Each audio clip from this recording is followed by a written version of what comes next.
I need a 30 for 30 to show that I'm different like Jordan and Pippen, you bitch. I need a 30 for 30 like Jalen and Webber. Nobody gon' fuck on my clique. I need a 30 for 30. All right, and that was How About Them Cowboys with that boy Ray Cesar Leo. Like he told y'all, he been a Cowboy fan since 1989. So shit, the love is real over there. But how y'all boys feel about that game, man? Atlanta gave it away. Hey, now this is what I asked Ray, and I'm gonna stick with you, Clay, first on this, and I want to get all y'all opinion on this. People are comparing this failure by the Falcons to the legendary 28-3 that happened in the Super Bowl, and some folks are saying that it was even worse.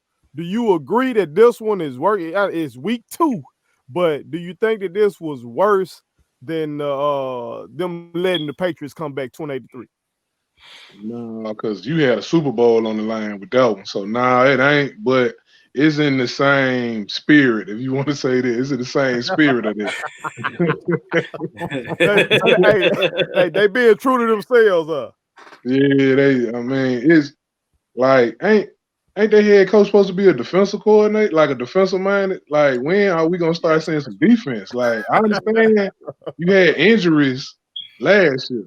I understand certain things, but it's like at some point, are they buying into what you're trying to tell them on defense? I don't think they are.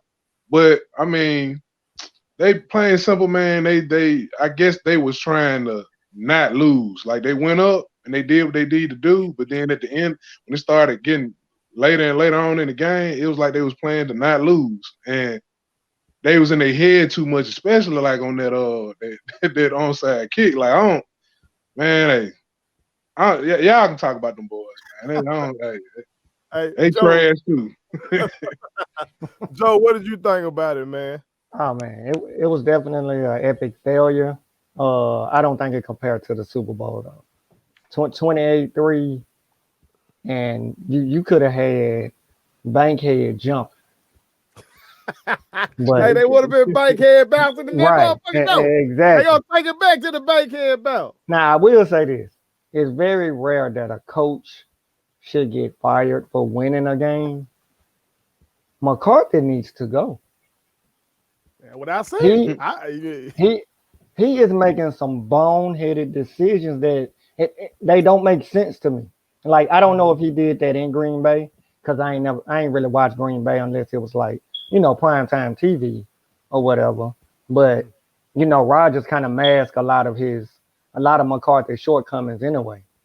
But man, like, to something as simple as recovering an onside kick, like, how do you, like, did y'all not talk about that in the huddle? Like, I don't get that. I agree with Shay Sharp, the Falcons head coach. He couldn't have got on that plane. Nope. Been over with. Nope. Got to get your own flight back. Interim head coach immediately, huh? Immediate. Give me, look, it'll be so bad. Go ahead and give me one of the water boys. Let them coach. T, what you think, dog? 2 things. One, to what Joe just said, the media needs to stop acting like Aaron Rodgers was some kind of locker room cancer. The man told y'all what he told y'all about McCarthy, and he's showing up in Dallas. That's one. And I'm going to drop it right there. I'm going to just leave it right there. 2, Dan Quinn got to get fired. I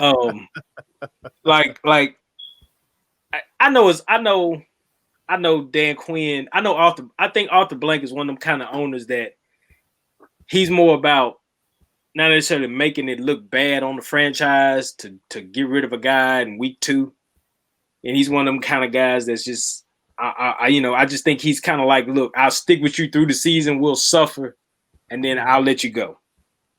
But man, look, you had, I think it was 3 guys from the highlight I saw standing there watching that ball, and nobody said, I'm gonna get this ball before it reaches 10 yards. Something wrong with that. Now, I think Quinn could have done something more drastic and just said, you know what, I'm firing the special teams coordinator today. Fired. Gone. Out the door. Maybe that would have said, okay, well, Dan Quinn trying to really win. The guy might have salvaged his job. But man, you ran out on them boys 20-0, and then you tricked that game off. And now I got to deal with Cowboy fans where I work at. Fire Dan Quinn.